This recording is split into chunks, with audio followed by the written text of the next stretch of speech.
សួរបងប្អូនអរគ្នាថ្ងៃនេះខ្ញុំសូមឆ្លើយជាមួយនឹងសំណួរបងប្រុសនៅខាងស្វាយរៀងដែលគាត់ចោទសំណួរមកសួរខ្ញុំថាតើតកូមានសម្រាប់ការចិញ្ចឹមជ្រូកតើមានជំងឺអីខ្លះដែលតែងតែជួបប្រទះញឹកញាប់ទៅលើការចិញ្ចឹមជ្រូកណាអរគុណសម្រាប់សំណួរដែលបងប្រុសបានមកសួរខ្ញុំហើយខ្ញុំនឹងធ្វើការបកស្រាយបន្ថែមទៅលើចំណុចពាក់ព័ន្ធនឹងបញ្ហាជ្រូកដែលតែងតែមានបញ្ហាសុខភាពឬក៏បញ្ហាជ្រូកឈឺណាជាទូទៅបងប្អូនតែងតែចិញ្ចឹមជ្រូកតែងតែកង្វល់ពីបញ្ហាជ្រូកឈឺហើយនាពេលបច្ចុប្បន្ននេះគឺមានបញ្ហាជ្រូកឈឺច្រើនហើយនៅក្នុងនោះក៏មានការផ្ទុះនៃជំងឺឆ្លងដូចជាជំងឺប៉ែអាហ្វ្រិកជាដើមដែរ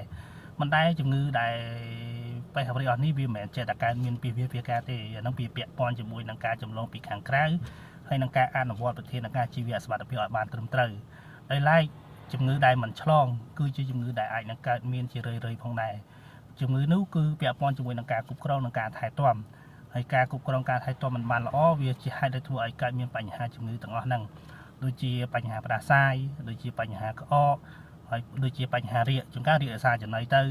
ហើយជួនកាលរាគរសាជំងឺឆ្លងដូចជាពពួកអឺកាលីឬក៏ពពួកសាម៉ូទៅអញ្ចឹងដែលយើងគួរតែគ្រប់គ្រងបែបណាដើម្បីការពារនឹងការគ្រប់គ្រងទៅលើជំងឺដែលមិនមែនជាជំងឺកាចសាហាវដូចជាពពួកប៉ែអាហ្វ្រិកតែវាជំងឺតែងតែកើតមានសម្រាប់ការចិញ្ចឹមសម្រាប់បងប្អូននៅក្នុងទ្រុងជាការពិតណាស់អញ្ចឹងបើសិនជាវាឆ្លងដោយសារតែឬក៏កើតដោយសារតែបញ្ហា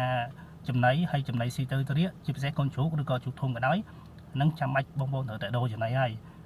បើសិនជាវាក្អកដោយបញ្ហាទ្រុងយើងសើមឬក៏ក្អកដោយសារតែយើងឲ្យស៊ីលាយជាមួយពោតដែលមានដុកផ្សិតអាហ្នឹងវាត្រូវការតែដូរចំណីឬក៏វាពាក់ព័ន្ធជាមួយនឹងការគ្រប់គ្រងទៅលើបញ្ហាទ្រុងសើមអីសរុបរួមមកវិញ